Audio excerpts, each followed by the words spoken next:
welcome to SVG-TV News for Wednesday, January 25th, 2017. I am Jennifer Richardson with the details. Over 50 tickets have already been sold for the chartered Sunwing flight out of Toronto, Canada to land at the Argyle International Airport on opening day, February 14, 2017. That's according to Minister of Transport and Works and General Secretary of the ruling Unity Labour Party, Senator Julian Francis, speaking on his weekly radio program last evening. Francis said at midday on Tuesday, Gigitos, the operating entity in charge of flight bookings for the Sunwing chartered flight, officially opened up their site for ticket sales, and that 50 tickets were sold within mere hours of their availability. Francis was long lobbied and campaigned for about the economic development the operation of the Argyle International Airport will attract, explained the details of the expected 6-hour flight.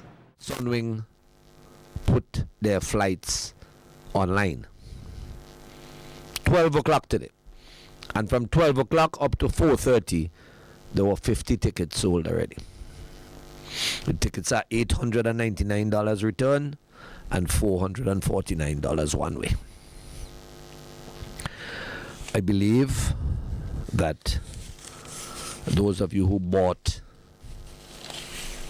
the Searchlight today, page 2 is a full page ad. So it departs Toronto Pearson Airport at 9:30 on the 14th and lands in SVG at 3:40 in the afternoon. And on the 21st, it departs SVG 4:55 and arrives in Toronto at Pearson Airport at 9:45. Addressing criticisms of what some deem to be high ticket prices, Francis appealed to persons to consider the significant cost of the overall construction of the AIA. There are many persons who say, oh, you know, $899, $900 and so on and whatnot. Well, the government can't subsidize a charter flight to bring persons from Toronto to St. Vincent for the opening of Argyle International Airport. Argyle International Airport is $729 million cost. You don't expect the government to put any more subsidy into that. But persons are happy with it. All kind of people had their thing to say, oh, it ain't going to happen, nobody going to pay. Well, 50 done by today, between 12 o'clock and 4:30 this afternoon. The Transport and Works Minister also used the opportunity to read out the official approval letter issued by the Eastern Caribbean Civil Aviation Authority, ECA, deeming the AIA suitable for aviation operations. Commencement of operations at the Argyle International Airport. The Eastern Caribbean Civil Aviation Authority, ECA, refers to the inspection of the Argyle International Airport that it conducted on the 19th of January 2017. Based on the findings from that inspection, it is apparent that the preparations for the operation at the said airport will be complete by the 11th of February 2017. In the circumstances, authorization is hereby granted for the commencement of operations of the Argyle International Airport with effect from 0:01 a.m. UTC 0401 on the 14th of February 2017. That's 1 minute past midnight. The airport is approved for the landing of and taking off of aircraft up to and including Code 4. Francis added that the AIA staff is working tirelessly to ensure a smooth grand opening, which he said will mark a new era for SVG. Who still wish that something is wrong and we can't get approval, here is the approval. So the countdown is on. Today, the 24th of February, there was an assimilation done at Argyle. In other words, they put Argyle into operation today. They didn't land aircrafts. But all the systems were tested: lights, siren, fire trucks, water, electricity, immigration, security, the works. And that's ongoing. As I left out there this afternoon at 5:30.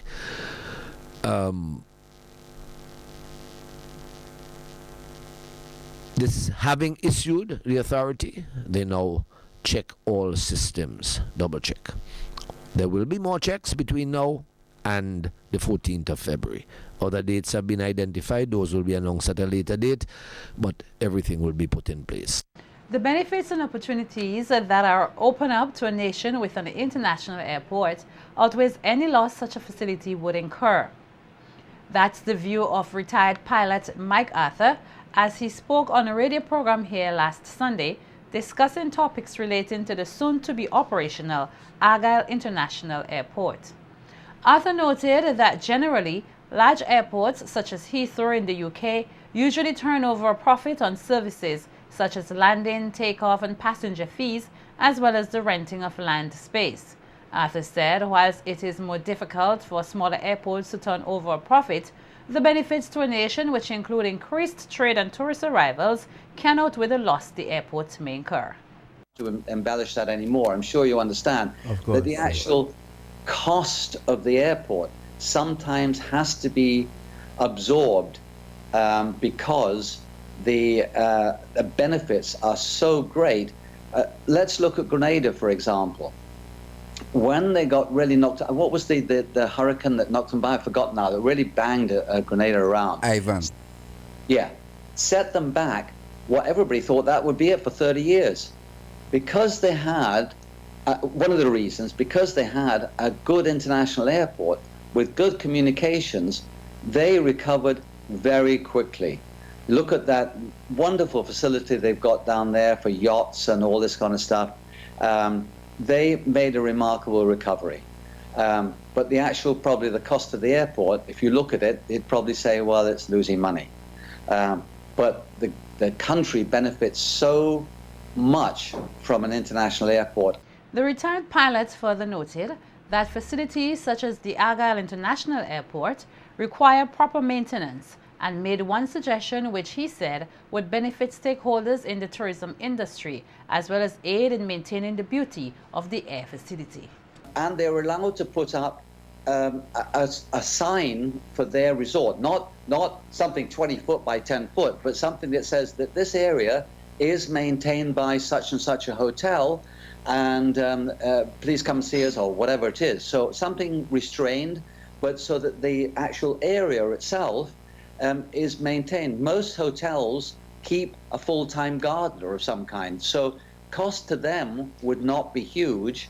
Improvement to the airport might be significant. And if the hotel or whatever the company is, it doesn't have to be a hotel, of course. It could be someone like, I don't know, singers or something like that in town, and they're able to put their own little sign up, and they maintain it. And cost to the airport, zero. Cost to the company maintaining it, nominal. Advertising, almost free. Arthur added that since SVG is a member of the Commonwealth, this could greatly aid in facilitating flights from major airlines. My own feeling is that if we can persuade British Airways, since we are a Commonwealth country, and we mustn't forget that, we are a Commonwealth country, they may be able to bring some kind of, I won't say pressure, but perhaps persuade the British government to suggest to British Airways that maybe they could put an airplane through here maybe once a week to start with, or twice a week, as an extension of another destination, Barbados, Grenada, Antigua,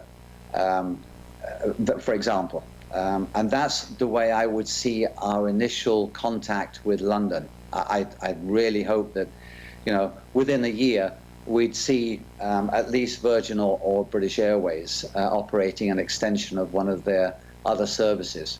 Prime Minister and Minister of Finance Dr. Rav Gonsalves is expected to hold a meeting this Friday with the Attorney General and the Finance Committee to look at the 2017 budget estimates to be laid in Parliament on Monday, January 30th, 2017. At a media conference on Monday, the Prime Minister said, as part of his consultative strategy, he will be holding meetings on what could be expected for the financial year with various stakeholders, including business leaders, trade unions, farmers, and others. He outlined that he intends to have Parliament approve the estimates on Monday the 30th January, with Budget Day set for Monday the 6th February. Well, I not only would cause them to be prepared and laid, but I intend to have the Parliament approve those estimates before the end of the day on the 30th, as usual. And then the following week, Monday the 6th at 4 o'clock, we would have the statement by the Minister of Finance, the budget address. And then that week, as usual, would be reserved for the budget debate. Asked by the media if there will be a deficit budget, the Prime Minister noted that revenue performed above expectations last year and that his administration will do its best to manage the resources. It depends on how you manage the actual budget itself. And last year, we did something, and it's not such a bad thing. We underestimated the extent of the performance of the revenue. The revenue performed above expectations last year for several different reasons, which I would explain in the Parliament in one of the debates. But still, we do have ongoing challenges. We're not out of the woods. The global situation and all what has happened here, including very much the natural disasters, take up a lot of money. A Memorandum of Understanding was signed earlier today, Wednesday, January 25th, between the St. Vincent and the Grenadines Community College, the SVGTV, and the Holland College on Prince Edward Island, Canada. Noting that the signing of the Memorandum of Understanding was made possible through the visit of Minister of Agriculture Saboto Caesar and other heads of missions to Prince Edward Island last November, Minister of Education Sinclair Prince outlined that the initiative will provide assistance for various training opportunities, which will aid in the deepening and broadening of the education revolution. Gentlemen have come to partner with us in the field of education to the benefit of our peoples, leading to the development of our respective nations and a new relationship between St. Vincent and the Grenadines and Prince Edward Island and Canada by extension. With the appointment of our new non-resident High Commissioner designate to Canada, Ms. Gilchrist, we look to deepen the existing ties and forge new relationships with the appointment of honorary consuls in the various provinces. I've been told that the focus of our collaboration between the Community College and the PEI would be maritime training. Of course, we are a maritime country, and this should come naturally to us. But of course, we need the technology, we need the training, and we're happy that the Holland College is willing to collaborate with us in this regard. We thank them very much, and the memorandum which we would sign, of course, sets a foundation for exchange among other areas. It is expected that as both parties learn more about each other and begin to work more closely, that other areas of cooperation may be identified, and we hope that our Vincentian nationals, students in particular, will take advantage of these opportunities which will come in hand. Having already recognized areas of common ground between both colleges, Director of the SVGTV, Nigel Scott, outlined that today's event marked another opportunity for the two nations to strengthen their ties. A long history of collaboration between our two countries, Canada and St. Vincent and the Grenadines. I believe that this relationship will redound to the benefit of our nation's citizens as we seek to internationalize our workforce here in St. Vincent and the Grenadines. I look forward to the continued work from here on as after today, the signing is just the beginning. After today, we will need to operationalize this Memorandum of Understanding to ensure that the benefits I spoke of a while ago will indeed bear fruit. Expressing his institution's elation at being able to partner with SVG Community College to enhance training and learning opportunities, Vice President of the Holland College, Mike O'Grady, noted that he is looking forward to the commencement of work under the memorandum. College of 2,500 students with many things, many programs in common with the St. Vincent and Grenadines Community College.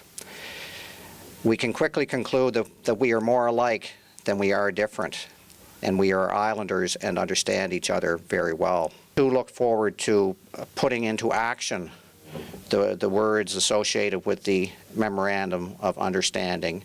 And I think during the course of yesterday's meetings, and I'm sure throughout today, we will identify areas of priority upon which we can act immediately. And we're looking forward to working with you on those efforts. And I think there are opportunities on many levels to share our cultural richness and the gifts of our respective jurisdictions. 3 officers took the witness stand on Tuesday at the Serious Offences Court to give evidence in the preliminary inquiry into the death of real estate agent Shannon Graves of Dorsetshire Hill. After the conclusion of the PI, which is expected by next Tuesday, the court will decide whether there is enough evidence to bring a High Court case against the main accused, Veron Adorno Primus of Vermont. SVG-TV's Sharon Garwood tells us more about Tuesday's session in this report.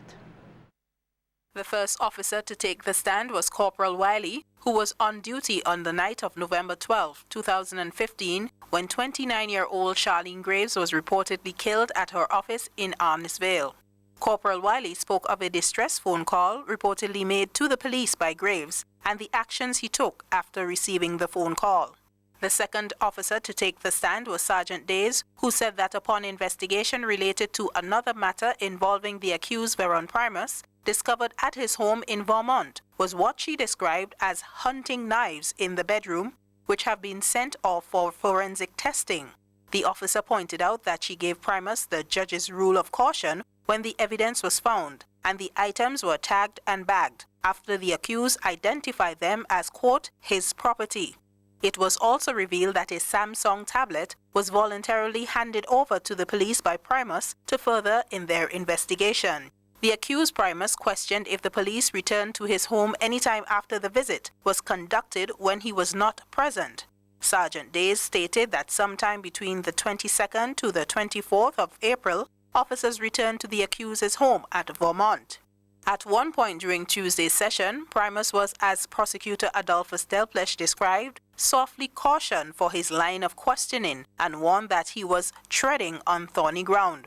Primus responded that it was, quote, softly received, but Delplesh warned that the next time it would be robust.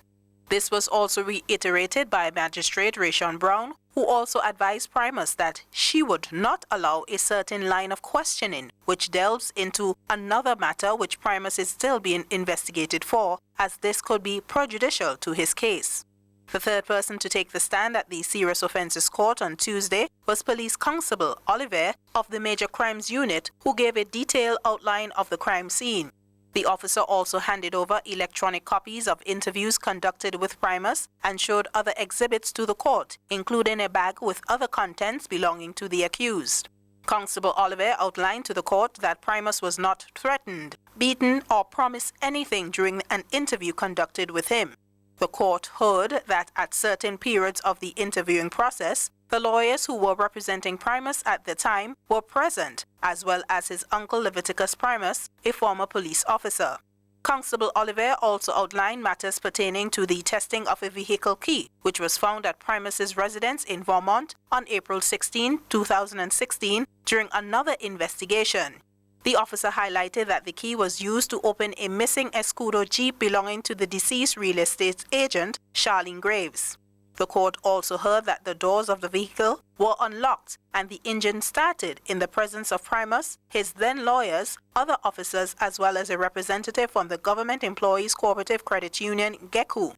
An autopsy was performed on Graves on the 16th of November 2016. An application is expected to be made under the Witness Special Measures Act in regards to a particular witness, which is expected to testify when the case resumes next Tuesday, January 31st, 2017, at the Serious Offences Court. Sharon Garraway, reporting for SVG Television News. Plans are in the pipeline for the constituency of Central Leeward to accommodate a blackfish processing plant. That's according to area representative Sir Louis Straker. His announcement came last Thursday as he explained that the government has seen it fit to maximize on the commercial opportunities to be derived from blackfish. So Louis stated that the government has allocated over $1 million to be spent primarily on the construction of a blackfish plant in Barley. This, he said, will see the production of several blackfish-based products, which, according to him, will be of great importance to the constituency.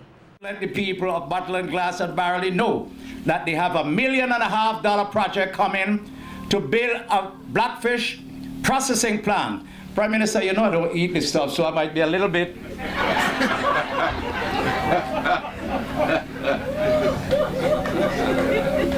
I believe I have some of my members here. I don't want them to go and carry it to the church board and say I'm promoting a primitive meat.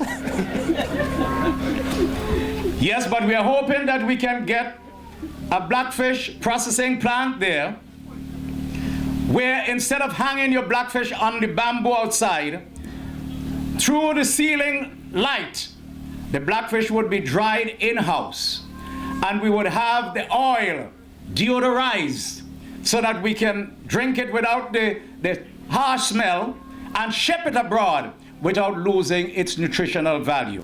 As Vincentians home and abroad prepare to take part in the 40th anniversary celebration of Vincimas this year, revelers are being promised an ultra-premium experience through the Vincentian Chocolate Party Nation Mass Band. At a media launch earlier today, the newly established entity expressed their hope of adding more value to the Vincimas product. Nikita Tony has more in this report. The level of mass and events production for Vincimas 2017 and beyond, the St. Vincent Chocolate Company, a subsidiary of the St. Vincent Cocoa Company, through its Vincentian chocolate brand, has joined forces with some of this country's top entertainment stakeholders to create a 100% Vincentian entity dubbed the Vincentian Chocolate Party Nation Mass Band and Events. Speaking at a media launch earlier today, Wednesday, January 25th, Financial Director of the Vincentian Chocolate Company, Aidan Sherman, said the company's inspiration to embark on the initiative came from their desire to give back to the Vincentian people. Likewise, with the added value of the chocolate, we thought, or we reckon that we'll be able to add value to Vincimas. You know, likewise with our premium chocolate, we reckon that we could add some sort of a premium flair to Vincimas, not just for 2017, but for hopefully for years to come. Mark now on the Party Nation side is managing what we are trying to achieve for Vincimas 2017 in terms of the adding value and so forth. So it's not so much as a partnering with a band or a sponsorship of a band. It's 100% St. Vincent Chocolate Company. Pointing out that the organization intends to host events leading up to and within the carnival season, Public Relations Representative LaFern Fraser highlighted Party Nation's partnership with Fever TV in Canada. Fever is promoting black culture through documentaries, through music, through movies, through art. We will also have Janelle Bonter from Island Exclusive. That's a very popular show where she showcases island life, so people who live in North America and various other places where Fever is being broadcast can live vicariously through seeing our lives here. And so they will be showcasing Party Nation Mass by the Vincentian Chocolate Company, and we're inviting you to be part of it. Stressing that the main focus of the organization is to enhance the overall carnival production, co-director of the Vincentian Chocolate Party Nation, Calvert Jones, noted that Party Nation as well as other mass bands and major stakeholders are set to benefit from the international exposure which is to come. We are working in conjunction with the Ministry of Tourism because we would be involved in a lot of celebrities as well, and this is one of the aspects that we hope would bring more attention to what we do here locally. Matter of fact, the owner of SVG-TV, whose name is Robert Onyanwa, would be flying in on the inaugural flight at the Argyle International Airport on February 14th. So we are very serious about this, and a big step forward to making Carnival and adding a lot of value to what is already there for of the good mass, of the exciting experience, of the hottest Carnival, and making it even hotter. Bringing more to the table while seeking to expose the culture of St. Vincent and the Grenadines, Vincentian Chocolate Party Nation urges the general public to get on board with them as they seek to enhance Vincimas, the hottest carnival. Nikita Tony reporting for SVG-TV News.